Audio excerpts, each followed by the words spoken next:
제롬 파월은 자신이 예고했던 그 길을 그대로 갔습니다. 금융 불안이 계속되면서 시장에서는 금리 동결 전망도 나왔지만 연준은 9차례 연속 금리 인상을 선택했습니다. 오히려 연내 금리 인하는 없다고 2차례나 힘을 주어서 말했습니다. 시장이 원했던 긴축 완화의 조짐을 찾아보기 힘들었습니다. 글로벌 콘텐츠부 조현 기자와 함께하도록 하겠습니다. 조 기자, 일단 연준의 금리 인상폭은 사실 예상했던 수준에서 나온 것 같습니다. 3월 FOMC 결과부터 짚어볼까요? 네, 미 연준 3월 FOMC가 마친 뒤 연방 기금 금리를 기존 4.5에서 4.75%에서 4.75에서 5%로 올린다는 내용의 성명을 발표했습니다. 그러니까 월가 예상한 대로 0.25%포인트 인상한 것인데요. 또 그동안 많은 연준 위원들이 최종 금리의 인상을 강조해 왔었지만 이번 점도표상에서 최종 금리 예상 중간값 은 더 오르지 않았습니다. 은행권 리스크 발생이 있었다면 다른 이야기였겠죠. 점도표를 감안하면 연준에게 남은 것은 0.25%포인트 한 차례, 또 많으면 2차례 인상 정도입니다. 제롬 파월 미 연준 의장도 기준금리는 지속적인 인상이 아니라 상황을 보면서 추가 인상이 필요하다면 하겠다고 말해서 금리 인상 사이클이 끝에 다가왔음을 시사를 했고요. 하지만 연내 금리 인하는 없다, 이렇게 단언했습니다.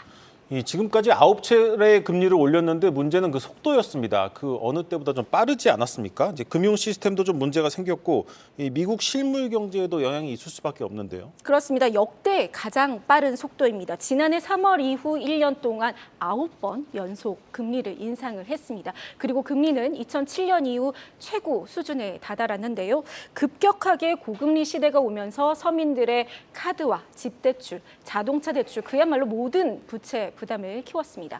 먼저 신용카드 금리를 보면 지난해 3월 16% 초반대에서 급격히 상승해서 현재 20.4%에 달합니다. 신용카드 대출을 연체할 경우 매달 20%의 막대한 이자를 내야 하는데 이번 인상으로 더 오르게 될 겁니다. 그리고 30년 모기지 금리도 마찬가지입니다. 1년 전 3% 후반에서 이제는 7% 수준까지, 그러니까 2배나 뛰었습니다. 그리고 자동차를 구매한다면 신차의 경우 6년 대출 금리가 9%에 육박을 하고 중고차는 13%가 넘습니다. 그야말로 가계와 기업의 신용 경색에 대한 경고가 커지는 상황인데요. 이미 가계의 신용 상태는 글로벌 금융위기 직후인 2008년 수준이란 보고서가 나왔습니다. 이 수치조차 SVB 실리콘밸리뱅크 사태 이전 기준이기 때문에 미국이 2008년보다 더 큰 신용 경색 위기에 들어갈 수 있다, 이런 분석이 나옵니다. 예, 이런 상황에도 파월 의장은 금리 인하 오래 하지 않겠다, 이렇게 강조를 한 상황입니다. 오늘 파월 의장은 비둘기와 매 중에 어디에 좀 가까웠다고 볼 수 있을까요? 최근에 FOMC를 보면 성명서는 좀 매파적이고 기자회견에서 파월 의장이 비둘기적인 발언에 나서는 어떤 그런 패턴을 보여왔는데요. 이번에는 그 반대라고 볼 수 있습니다. 주요 문구를 3가지로 추려보면 먼저 성명서에서 금리 인상에 대한 표현이 바뀌었습니다. 지속적인 금리 인상이 적절하다, 이렇게 말하던 것에서 약간의 추가적인 긴축으로 수정이 됐습니다. 그래서 시장에서는 비둘기적인 변화로 받아들였던 거예요.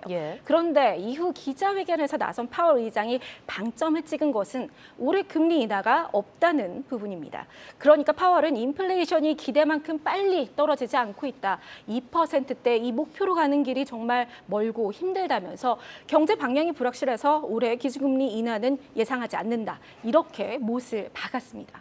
무엇보다 오늘 기자회견은 실리콘밸리뱅크 파산으로 촉발된 미 은행권 금융 불안에 대한 질문이 그야말로 쇄도했습니다. 파월 의장도 일부 은행들의 심각한 위기를 언급하면서 회견을 시작했고 또 실제 금리 동결도 검토했다, 이렇게 말을 했는데요. 다만 거듭 강조한 것은 미국 은행들의 시스템적인 문제가 아니다, 였습니다. 그리고 가계와 기업의 신용이 어느 정도 긴축될 수밖에 없다라면서 지역 은행발 신용 공급 감소의 영향을 현재 파악하거나 이에 대한 통화 정책을 논하기에는 이르다고 말했고요. 그리고 은행 시스템의 안전과 건전성을 유지하기 위해서 필요한 모든 수단을 쓸 준비가 돼 있다, 이렇게 덧붙였습니다. 그런데 여기서 이제 파월 의장의 말과 옐런 재무장관의 말이 엇갈리면서 오히려 좀 시장에 혼란이 생긴 것 같습니다. 옐런 장관이 어제는 미국 상원, 그리고 오늘은 하원인데 청문회에 나오고 있는데 좀 구체적으로 무슨 얘기를 한 겁니까? 그러니까 파월 의장은 방금 필요한 모든 수단을 쓰겠다, 이렇게 답하지 않았습니까? 그런데 예금 전액 보증을 먼저 꺼낸 옐런 장관이 블랭킷 인슈런스, 그러니까 포괄적인 보험은 아니다, 이렇게 선을 그은 겁니다. 먼저 발언을 직접 들어보겠습니다. So, Madam Secretary, does insuring every deposit at every FDIC-insured bank in the nation over $250,000 require congressional approval? This is not something that we have looked at. It's not something that we're considering. When such a failure is deemed to create systemic risk, are likely to invoke the systemic risk exception, which permits the FDIC to protect all depositors, and that would be a case-by-case determination. I understand, I and have that- not considered or discussed anything having to do with blanket insurance or guarantees. 네, 당초 옐런 장관은 실리콘밸리 뱅크와 시그니처 은행 외에도 은행들이 유동성 위기 맞이한다면 추가적으로 예금 보호에 나서겠다라고 말을 했습니다. 그러니까 여러 지역 은행들로 확산되는 뱅크런을 막기 위함이었는데요. 공화당 의원들이 세금으로 모든 은행의 모든 예금을 보호한다는 것이냐 이렇게 지적을 하니까 금융 시스템상의 문제로 위기에 처한 은행에 한해서만 지원하겠다 이렇게 선을 그은 것입니다. 사실 틀린 말은 아닙니다. 원칙을 이야기한 거죠. 예. 그런데 이를 두고 빌 에크먼 퍼싱스퀘어 CEO, 그러니까 제2의 워런 버핏이라고 불리는 빌 에크먼이 옐런 장관의 발언으로 예금 유출이 가속화될 것이다 이렇게 우려를 내면서 불확실성이 길어질수록 소규모 은행들의 피해는 더 크고 오래 갈 것이고 신규 기업들 또 건설 대출도 타격을 받을 것이다 이렇게 지적을 했습니다. 월가에서는 이제 최대 경제 리스크는 인플레이션이 아닌 금융 불안이다 이렇게 말하면서 연준도 은행 위기가 경제에 타격을 줄 것이라 이미 판단을 했지만 예상보다 더 나쁠 수 있다 이렇게 입을 모았습니다. 예, 미 연준의 베이비 스텝으로 한국은행도 추가 금리 인상까지 시간을 벌었다는 평가가 나오고 있습니다. 한미 간 기준금리 차이가 역대 최대폭으로 벌어지긴 했지만 속도가 늦춰지면서 조금 더 면밀하게 상황을 지켜볼 수 있게 됐습니다. 전민정 기자입니다. 한미 금리 차가 1.5%포인트까지 벌어진 건 지난 2000년 5월 이후 처음입니다.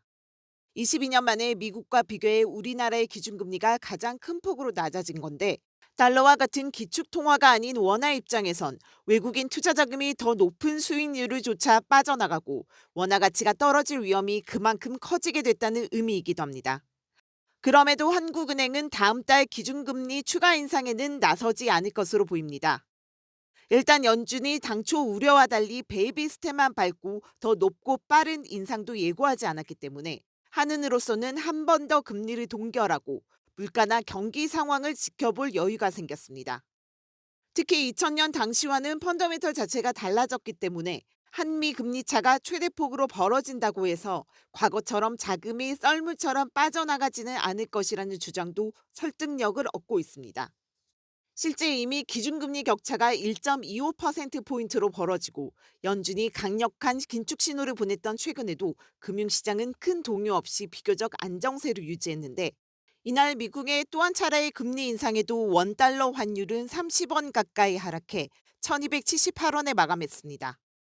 무엇보다 수출 부진의 내수 침체까지 경기 하강 신호가 짙어지면서 미국의 금리 인상을 따라갈 여력이 없다는 것이 우리의 현실입니다.